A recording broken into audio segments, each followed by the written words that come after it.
मेरे पास ना एक इसके ऊपर एक बहुत बढ़िया चीज है, मैं आपको बताती हूँ। यानी कोर्ट से समन आया, लेकिन आपको समन रिसीव नहीं हो पाया। उसका रीजन क्या था बता देती हूँ मैं। या तो आपका एड्रेस का कुछ तो इशू है, ठीक है, उसने रॉन्ग एड्रेस दिया है। प्लेंटिफ हो सकता है ना, चीटिंग करने के लिए तो कोई भी कौन सी भी बात हो सकती है। तो प्लेंटिफ ने हो सकता है कि रॉन्ग एड्रेस दे के उसने एक्स पार्टी ऑर्डर ले लिया है आपके खिलाफ, क्योंकि आप गए नहीं सम्मन्स के बाद भी। आपको पता है, अगर सम्मन्स लगने के बाद आप कोर्ट में नहीं आते हो तो क्या होता है, एक्स पार्टी होता है। तो एक्स पार्टी सैटिस्फाइड होएगा क्या? हाँ होएगा। लेकिन अगर जजमेंट हो जाती है, अगर जजमेंट हो जाने के बाद में क्या होएगा, क्या होगा? जजमेंट सैटिस्फाइड होएगी क्या? Yes ma'am. कैसे? क्योंकि हाउ? मैम वो अपील में जाएगा ना, क्योंकि वो जो है क्या कहते हैं, उसको सम्मन मिला ही नहीं। हाँ, अपील में तो जाएंगे हम लोग, अपील में तो जाएंगे। एनी अदर रेमेडी अपील छोड़ के? एनी अदर रेमेडी अपील छोड़ के? रिवीजन। No, no. और कोई रेमेडी नहीं है आपके पास? रिव्यू हो जाएगा, हम रिव्यू में जाएंगे, प्लस हम लोग अपील में जाएंगे। अगर रिविजनल ऑर्डर है तो हम रिवीजन में भी जाएंगे। लेकिन जजमेंट होने के बाद हमारे पास रेमेडी क्या है? या तो हम अपील में जाएंगे, या तो हम कहां जाएंगे, रिव्यू में जाएंगे। लेकिन एक बात, क्या सीआरपीसी में रिव्यू होता है? नो मैम, वो सिर्फ सीपीसी में होता है। सीआरपीसी में रिव्यू का कोई प्रोविजन नहीं है? नहीं। है या नहीं है? नो मैम, नहीं है। नहीं है मैम।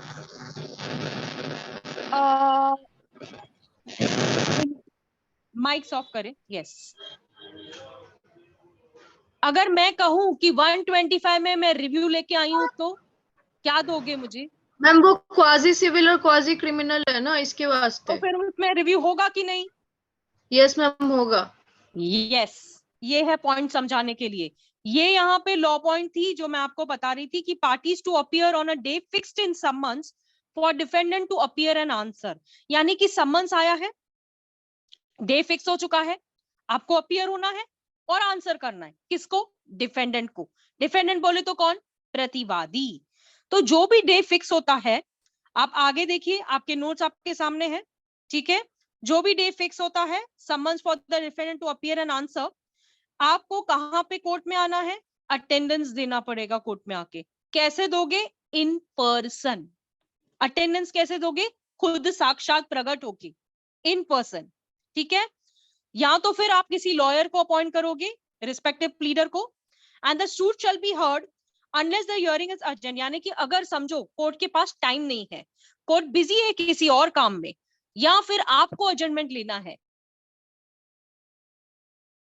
नहीं आना होगा पॉसिबल, आज हमारा मैटर को एडजर्न कर दीजिए, ठीक है। तो ये रेमेडीज है आपके लिए। तो ऑर्डर आपने देखा, ऑर्डर 9 का रूल 1 क्या बोलता है? पार्टीज टू अपीयर, ओके, आ जाओ, डे फिक्स है, समन मिल चुका है, अपना जवाब देके जाओ। ये है अपना रूल नंबर 1, ठीक है। चलिए, रूल नंबर 2 क्या बोलता है? Dismissal of suit where the summons not serve in the consequences of plaintiff's failure to pay cost। अब वैसे भी धर्म कर्म का तो काम चल रहा नहीं है कि कोर्ट आपके तरफ से पैसे भर देगी और आपको बोलेगी कि ठीक है मैं सम्मन्स भेज देता हूं। जब तक आप कॉस्ट नहीं भरेंगे तब तक आपके सम्मन्स आगे नहीं जाएंगे। अगर आगे नहीं जाएंगे तो सूट क्या हो जाएगा? डिसमिस, खत्म हो जाएगा, खारिज हो जाएगा, ठीक है। पहले आ जाओ, वरना रूल 2 में डिसमिस हो जाएगा। रूल 1 याद हो गया, आ जाओ, रूल 2 में डिसमिसल, ठीक है। अब इसके कॉन्सिक्वेंसेस भी हमने देख लिए कि जो भी डे फिक्स होता है उस डे पे समन सर्व हो गया। अगर डिफेंडेंट फेल होता है नहीं आने के लिए तो उसके लिए प्रॉब्लम है, एक्स पार्टी ऑर्डर जैसे मैंने आपको बता दिया। अगर प्लेंटिफ जो है वो कोर्ट फी पे नहीं कर रहा है, पोस्टल चार्जेस पे नहीं कर रहा है, सर्विस चार्जेस पे नहीं कर रहा है, तो जो भी कॉपीज उसको, प्लेंट की कॉपीज, आपको पता है ना कि जब हम प्लेंट फाइल करते हैं तो उसकी डुप्लीकेट कॉपी को किसको भेजना होता है? डिफेंडेंट को, डिफेंडेंट प्रतिवादी को। तो ये कोर्ट क्या करता है, अगर आप इस सारे कंडीशंस को फुलफिल नहीं करते, जो जो आपको तो नहीं बोला गया है, भेजते। नहीं बेचते, इसका मतलब क्या हो जाएगा, सूट क्या हो जाएगा, डिसमिस हो जाएगा। ठीक है, सूट क्या हो जाएगा, डिसमिस हो जाएगा। तो प्रोविजो क्या बोलता है यहाँ पर कि कोई भी ऑर्डर जो कि आप अगर फेलियर है, तो डिपेंडेंस क्या कर रहा है, किसी पर्सन के थ्रू या एज अ एजेंट अपीयर हो रहा है, तो वो अपने आंसर करेगा, जो भी अपने आप को रिटन स्टेटमेंट उसको देना है। ऑर्डर नंबर 8 हम देख के आए, रिटन स्टेटमेंट के बारे में पढ़ के आए, फॉर्मेट देख के आए कि रिटन स्टेटमेंट का फॉर्मेट कैसे बनाया जाता है। मैंने आपको बनाना सिखाया कि WS को कैसे ये किया जाता है। तो यहाँ पर जो है ना कि ये रूल जो अप्लाई होता है उन केसेस पर जहां पर प्लेंटिफ क्या होता है, फेल होता है।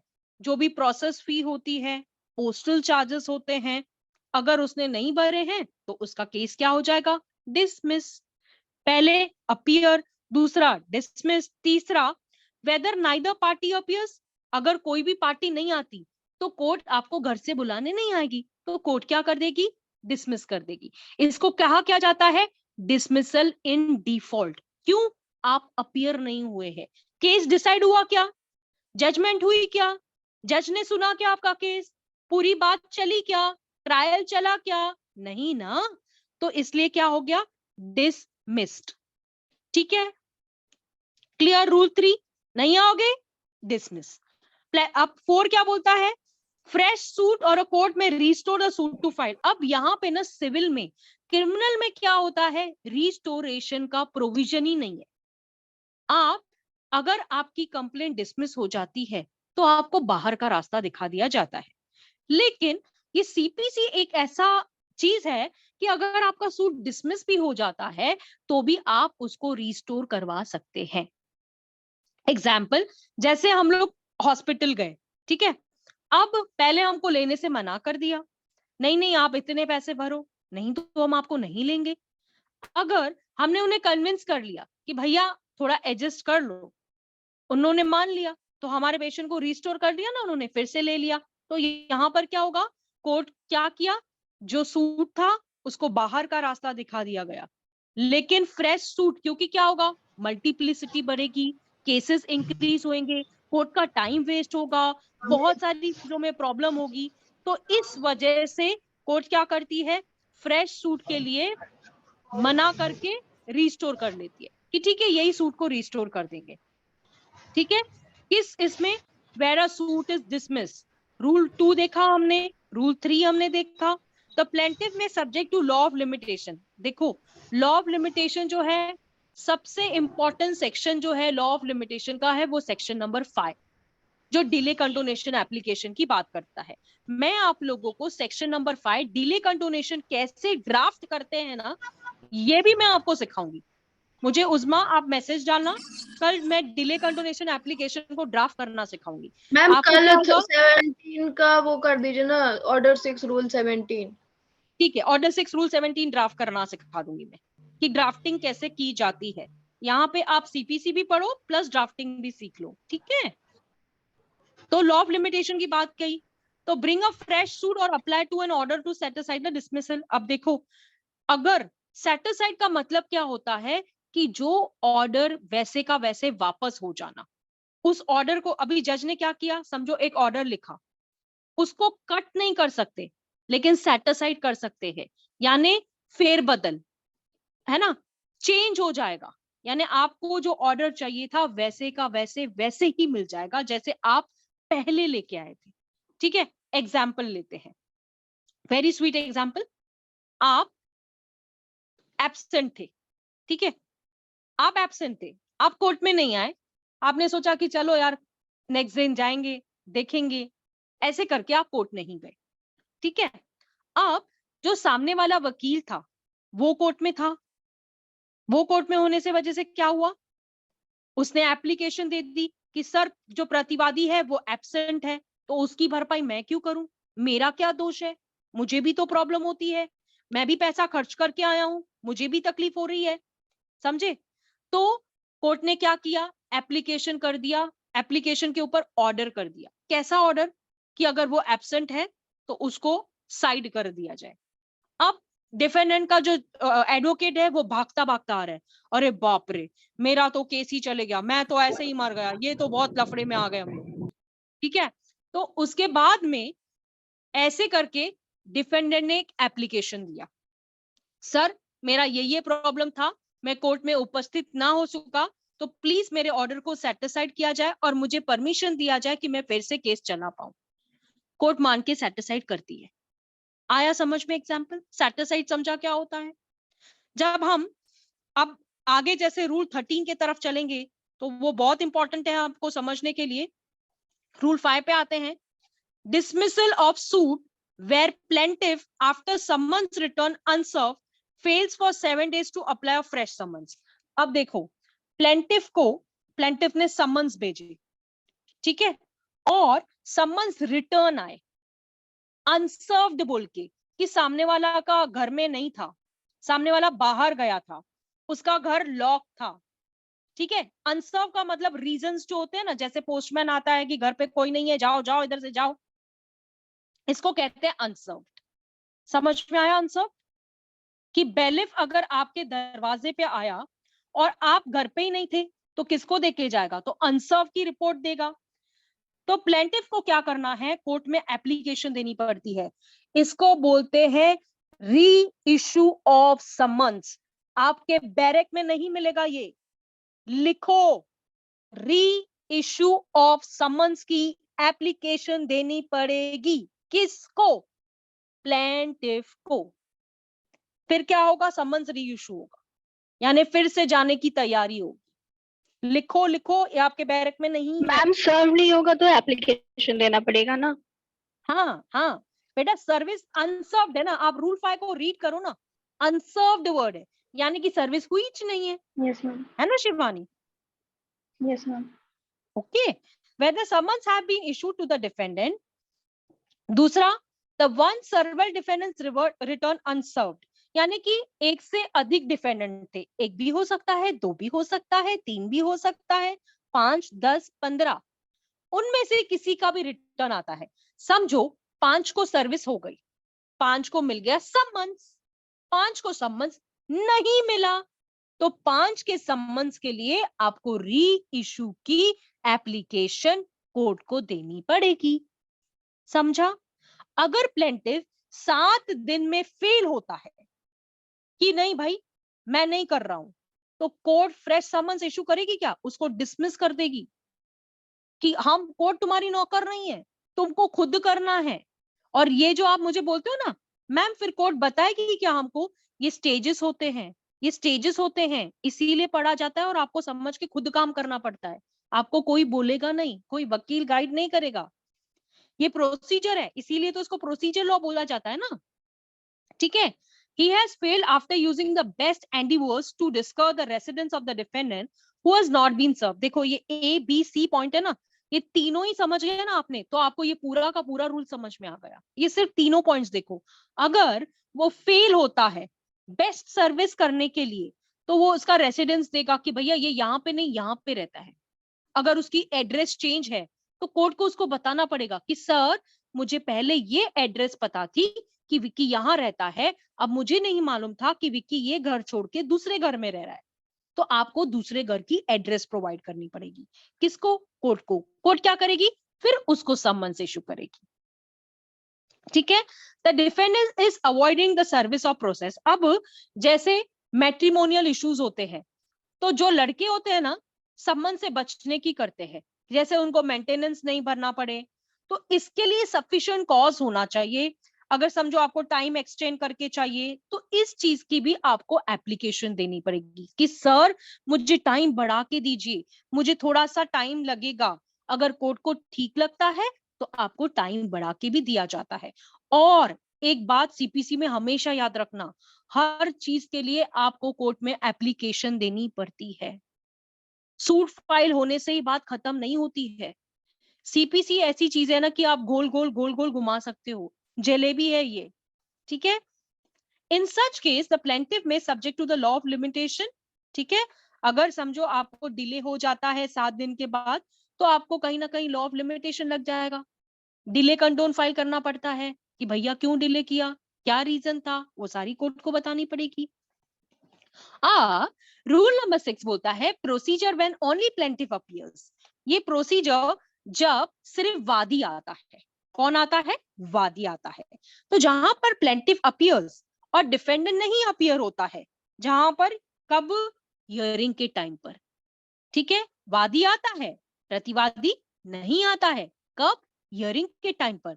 तो जब समन्स अगर ड्यूली सर्व हुआ है तो क्या होगा? एक्स पार्टी ऑर्डर हो जाएगा, वन साइड ऑर्डर कर देगी जजमेंट, तुम नहीं आ रहे हो तो हम क्या करेंगे? जज थोड़ी देखेगा, जज रिपोर्ट देखेगा, जज उसके ऊपर चलेगा। तो व्हेन समन्स नॉट ड्यूली सर्व, अगर समन्स को प्रॉपर्ली सर्व नहीं किया गया है तो उसको सेकंड समन्स भेजना चाहिए। यानी कि एक समन भेज के ही काम खत्म नहीं होता, दूसरी बार ट्राई करना चाहिए, पब्लिकेशन करना चाहिए, ये सारी चीजें करनी पड़ती है। ठीक है ना? तो जब समन सर्व हुआ है but not in due time, due time का मतलब होता है कि जो सफिशिएंट टाइम नहीं है, नॉट इन सफिशिएंट टाइम। ठीक है, अगर आप समन्स 12 बजे किसके घर पे लेके गए तो चलता है क्या? चलता है क्या? वो फिक्स पीरियड होता है ना, एक टाइम होता है, 9 बजे से 5 बजे तक जो ऑफिस आवर्स रहते हैं उसी में आपको ये सारी चीजें करनी पड़ती है। ठीक है, तो जहां पर भी प्लेंटिफ का अगर कोई डिफॉल्ट होता है समन्स को लेकर, अगर not serve in sufficient time है तो court shall order the plaintiff, यानी कोर्ट क्या करेगी? बोलेगी ठीक है, कॉस्ट पे करना, पैसा भरना। क्यों? हम तुम्हारे लिए काम किए ना, पहले हमने तुम्हारी समन्स भेज के दिया, सब करके दिया, उसके बावजूद भी तुमने उस समन्स को टाइम पे नहीं भिजवाया, अब कॉस्ट भरो। अब कोर्ट क्या करेगी? कॉस्ट भराएगी। कॉस्ट मतलब क्या? पैसा। हाँ, कॉस्ट सीधा सीधा मैं बता रही हूँ, पैसा भरने के लिए बोलेगी। हो सकता है वो 500 रुपए भराए, हो सकता है वो 1000 रुपए भराए, हो सकता है वो 1500, हो सकता है वो 2000 रुपया भराए। कोर्ट की मर्जी के ऊपर होता है, it is a discretionary power of the court. वो जैसे ठीक समझेगी आपको पैसा भरने के लिए लगाएगी। ठीक है, रूल नंबर 7। मैम जहां पर ये सम्मन तो कोर्ट भेजती होगी ना, इसमें प्लेंटिफ का क्या रोल है? तो वो टाइम का तो इशू कोर्ट हैंडल करेगी। नहीं नहीं नहीं नहीं नहीं, ऐसे मत बोलो उस्मा, टाइम का इशू हैंडल क्यों कोर्ट करेगी? सुनो, जो सम्मन्स होता है, ठीक है, अब आपने सम्मन्स भेजा, आपने 7 यस दिन मैम। के अंदर पैसा नहीं भरा सम्मन्स का, तो कोर्ट आपकी क्यों यस। मदद करे? 7 ओके दिन का मैम। टाइम दिया है ना कि आप पैसा भरो, यस मैम, हम यस मैम, सम्मन्स 7 दिन भेजेंगे, से एक्सीड होगा तभी वो। कॉस्ट भरना पड़ेगा उसके लिए। हाँ ठीक है। समझे ना? अभी क्लियर हुआ? यस। Yes ma'am. चलो, रूल नंबर 7 क्या बोलता है? Procedure where defendant appears on a day of adjourned hearing and assigns a good cause for previous non-appearance। ये बोलता है कि ऐसा प्रोसीजर जब प्रतिवादी एब्सेंट रहता है, जिस दिन क्या है?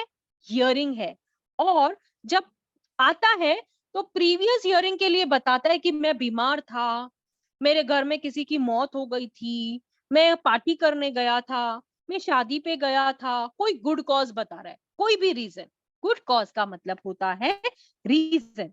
तो जहां पर कोर्ट हैज अजर्न द हियरिंग, अगर कोर्ट ने अजर्न किया था हियरिंग, अगर एक्स पार्टी ऑर्डर हुआ है और उसने दिखाया कि सर मैं घर में बहुत प्रॉब्लम्स चल रहे थे, इसके लिए मैं कोर्ट में नहीं आ सका, तो यहाँ पर देखो एक्स पार्टी ऑर्डर को सेटिस्फाइड किया जाएगा और प्रतिवादी से कहा जाएगा कि आप वो डे पे आ जाइए जो फिक्स हम कर रहे हैं, नेक्स्ट डे अगर आप एब्सेंट रहते हो तो हम आपके खिलाफ जजमेंट कर देंगे। समझ गए? समझ गए ये रूल? Yes ma'am. इसमें Yes, 2014 ma'am. की ममिता थाई वर्सेस नपूरा प्रधान का केस लॉ है, जिसमें order 9 rule 7 CPC is not maintainable after the closure of evidence when the case is posted for judgment. अभी आपने एविडेंस क्लोज कर दिया है, ठीक है? एविडेंस क्लोज का मतलब क्या होता है? जो भी विटनेसेस हमने लिए, क्योंकि ट्रायल तो चलाना पड़ेगा ना, ट्रायल तो चलाना पड़ेगा, उसमें आप विटनेसेस लेंगे।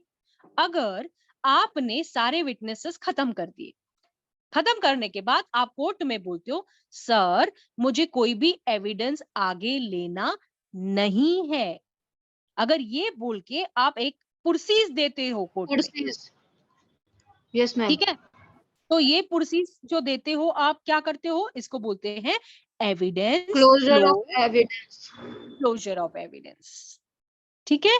एविडेंस क्लोज पुरसीज लिखो, लिखो यहाँ पे एविडेंस क्लोज पुरसीज दी जाती है। एविडेंस क्लोज होने के बाद में आप ये सारी चीजें नहीं कर पाओगे, ठीक है। एविडेंस क्लोज का मतलब क्या हो गया कि आपने अपने सारे विटनेसेस खत्म कर लिए, आगे आपको केस नहीं चलाना है, जजमेंट तक बात आ जाती है। एक बार एविडेंस खत्म, जजमेंट शुरू, ठीक है।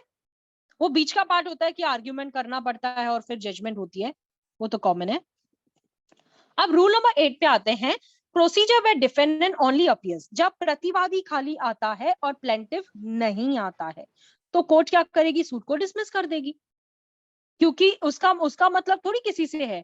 कोर्ट का मतलब ना प्लेंटिफ से होता है ना डिफेंडेंट से होता है। डिफेंडेंट इज्जत से कोर्ट में आया जिस दिन कोर्ट ने बुलाया था, और प्लेंटिफ क्या कर रहा था, कोर्ट में आ ही नहीं रहा था। तो डिफेंडेंट इस चीज का फायदा उठाएगा ना, बिल्कुल उठाएगा।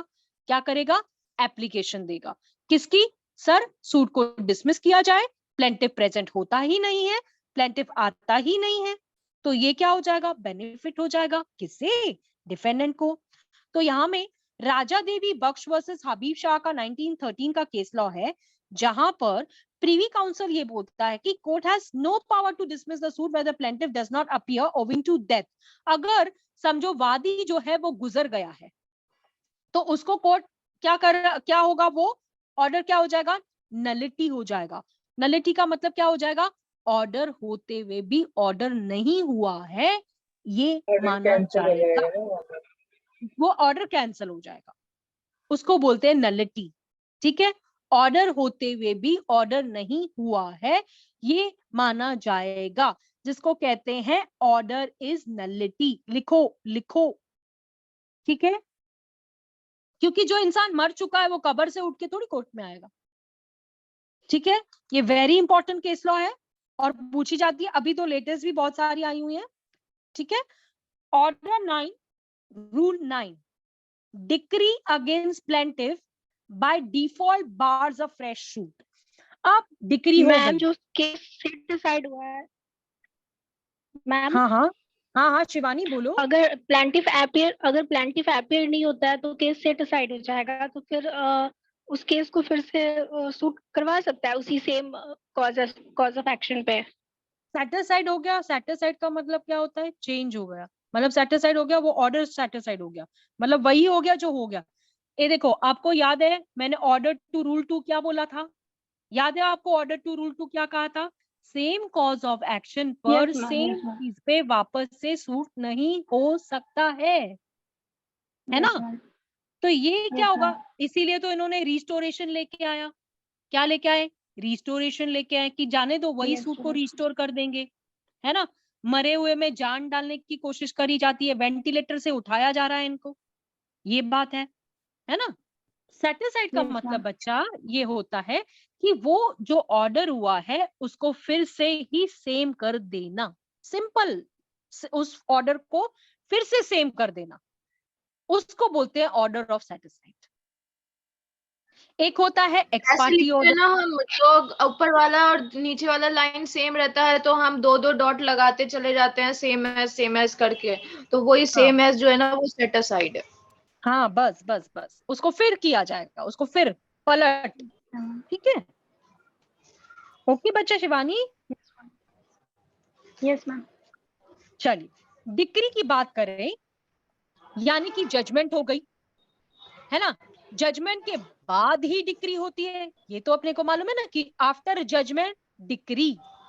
डिक्री के बाद क्या होता है, एग्जीक्यूशन। मैंने हमेशा आपको कहा है ऑर्डर, जजमेंट, डिक्री, एग्जीक्यूशन, ये चारों के चारों सेम बाउंड्री पे चलेंगे आपके। जैसे छक्के चौके लगते हैं ना क्रिकेट में, वैसे ही अपने छक्के चौके हैं, पहले ऑर्डर हो जाएगा, जजमेंट हो जाएगी, डिक्री हो जाएगा, एग्जीक्यूशन हो जाएगा, है ना। ये चारों के चारों पॉइंट्स आपको दिमाग में रखने हैं, तो आपको सूट क्या होता है ना वहां से बेसिक समझ में आ जाएगा, ठीक है। Decree against plaintiff by default bars a fresh suit. अब यहां पर देखो शिवानी, जहां पर सूट होली और पार्टली डिसमिस। अब देखो, पहले तो मैं आपको बता दूं कि जो सूट होता है ना, कभी कभी जजमेंट पार्टली अलाउ होती है, यानी कि कुछ बातें आपके फेवर में और कुछ बातें डिफेंडेंट के फेवर में दी Defendant के जाती favor है, में तो उसको क्या बोलते हैं? Partly, partly judgment। है ना? Partly, partly allowed, partly dismissed. Partly dismiss का मतलब होता है कि पूरी तरह से डिसमिस नहीं हुआ है। तो प्लेंटिफ क्या कर सकता है? फ्रेश सूट ला सकता है अगर वो पार्टली डिसमिस्ड है तो। शिवानी आंसर है, देखो यहां पर आप ही का, ठीक है? Yes ma'am. अगर पार्टली डिसमिस होता है तो बेटा क्या होगा? आप फ्रेश सूट ला सकते हो। ला नहीं, सकते हैं। अगर ऐसी बात नहीं है तो ऑर्डर 2 रूल 2 की तलवार आपके सर पे लटकती है। जैसे अपना डबल Yes जियो मैम। पार्टी है ना, वैसे ही ऑर्डर 2 रूल 2, Yes मैम। वैसे ही रेस जुडिकेटा, ये सारे के सारे एक ही बिल के चट्टे पट्टे हैं। आ रही है समझ में? Yes ma'am. ठीक है। He may apply for an order to set aside the dismissal aside. वो कोर्ट को इंसिस्ट कर सकता है कि जो सर आपने ऑर्डर किया है, वो डिसमिसल ऑर्डर को आप सेट असाइड करिए, चेंज करिए, मुझे अलाउ कीजिए। तो यहां पर अगर आप कोर्ट को सफिशिएंट कॉज बताते हैं कि सर मैं बीमार था, मैं हॉस्पिटलाइज था, मेरे को बहुत प्रॉब्लम था, मैं इसीलिए कोर्ट नहीं आ पाया, तो इस डिसमिसल को क्या होगा? कोर्ट क्या करेगी? सेटिस्फाइड करने के बाद आपको कहीं ना कहीं इस चीज का बेनिफिट मिलेगा। क्यों? आपको फ्रेश सूट फाइल करना ही नहीं पड़ेगा। अगर इसी गाड़ी में चढ़ते हो तो चढ़ जाओ, क्योंकि नहीं तो डबल डबल चीज हो जाएगी, सूट मल्टीप्लिसिटी प्रोसीडिंग्स बढ़ जाएगी। कोर्ट के पास ऑलरेडी काम है, एक ही नहीं सुलझ पाते तो दूसरा क्या करेंगे, है ना? No order shall be made under this rule unless notice of application has been serve to opposite party. अगर समझो प्रतिवादी को नोटिस मिला है कि आ जाओ, कोर्ट ने बुलाया है, तब तक ठीक है, अगर नहीं है तो अलग बात है, ठीक है? Rule number 10, procedure in case of non-attendance or one or more several plaintiffs. Non-attendance का मतलब ये absent है, एक या एक से ज्यादा वादी, ठीक है?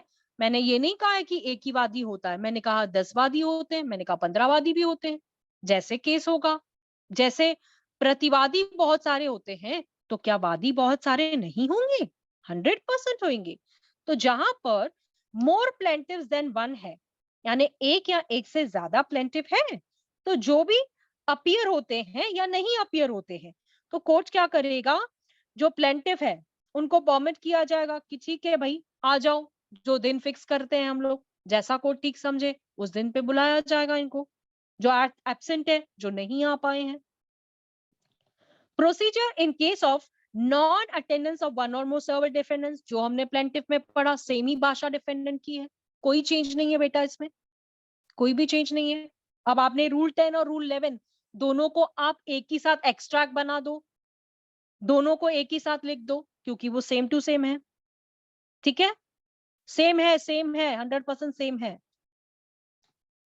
अब rule number 12, consequences of non-attendance without sufficient cause shown of party order to appear in person।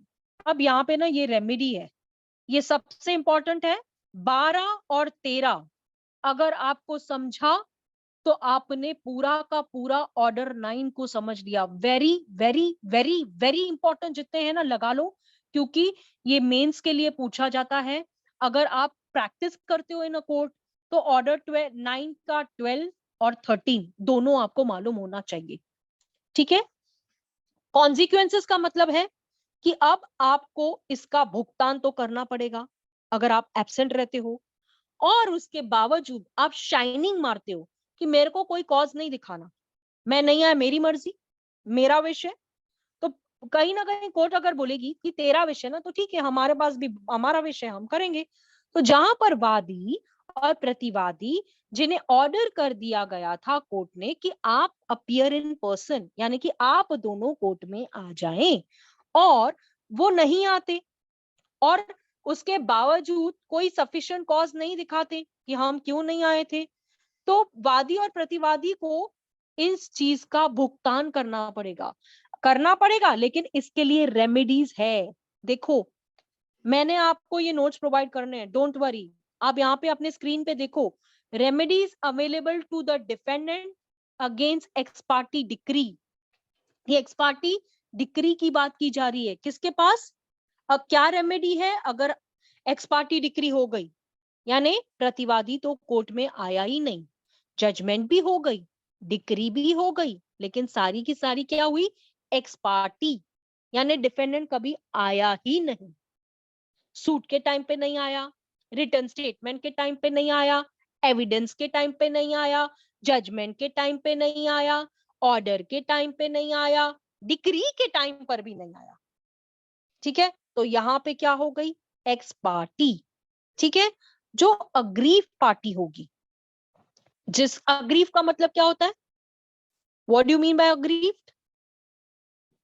पीड़ित। पीड़ित। ठीक है, जो Yes, ma'am. पीड़ित पार्टी होगी इस चीज को सेटिस्फाइड कैसे कराएगी? हम जब ऑर्डर 9 रूल 13 पे चलेंगे, मैं बोल रही हूँ ऑर्डर 9 रूल 13 को समझने की बात है, और मैं आपको ना ये पूरा समझाऊंगी, प्रैक्टिकल वे से समझाऊंगी अभी। ठीक है, इसको आप एप्लीकेशन कर सकते हैं within 30 days from the date of decree. Article 123 of the limitation act 1963। Aggrieved party इसको लेकर अपील में भी जा सकती है अंडर सेक्शन 96 क्लॉज 2 का सीपीसी। अग्रीव पार्टी इस एप्लीकेशन को रिव्यू भी फाइल कर सकती है कि सर आपने तो ऑर्डर बरोबर किया ही नहीं, आपको दिमाग ही नहीं है ऑर्डर करने का, अपना ऑर्डर को चेंज करो, जिसके लिए अपन रिव्यू का फाइल करते हैं, रिव्यू पिटीशन डालते हैं। रिव्यू पिटीशन जो होती है वो कोर्ट की मर्जी होती है, अलाउ करे तो उसकी मर्जी, वैसे तो कभी अलाउ होती नहीं है, ये तो समझ के चलो। A suit to set aside an ex parte decree is not maintainable, but ex parte decree is alleged to be obtained by the plaintiff by fraud। अगर देखो कभी ना कभी ऐसे ex parte ना, देखो प्लेंटिफ ने कोर्ट को क्या किया? मिसगाइड किया है, कोर्ट को पागल बनाया है, कोर्ट को वो रियल बात जो है ना वो बताई नहीं है, और उसको चीटिंग करके कोर्ट से ऑर्डर ले लिया है। अगर आप कोर्ट के साथ में फ्रॉड करते हो तो कोर्ट इसकी सजा आपको नहीं देगी क्या? 100% आपको सजा मिलेगी। अब यहाँ पे रूल 13 में जाने